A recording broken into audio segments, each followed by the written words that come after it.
বিএনপির প্রতি আমাদের ভালোবাসা, শ্রদ্ধা, মায়া মহাব্বত বেগম জিয়ার প্রতি, তারেক রহমানের প্রতি আমাদের আগেও ছিল, এখনো আছে। কিন্তু এই বর্তমান সময়ে যে কিছু অঘটন ঘটতেছে এ ব্যাপারে কিন্তু আপনারা একটু সতর্ক হলে ভালো হবে।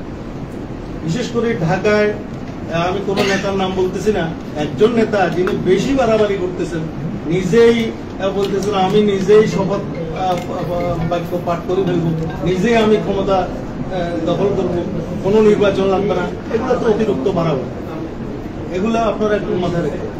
এরপরে পুরাতন ঢাকায় যে পাথর মেরে চাঁদাবাজি করে পাথর মারে যেভাবে মানুষকে হত্যা করা হয়েছে, এটা বাংলাদেশের জনগণ মর্মাহত হয়েছে, আমরাও মর্মাহত হয়েছি।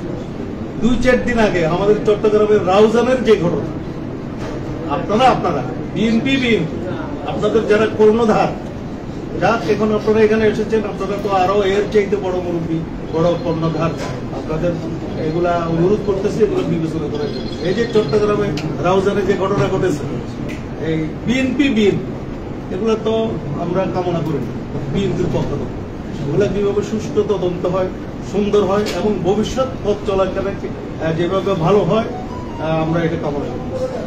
তো একটু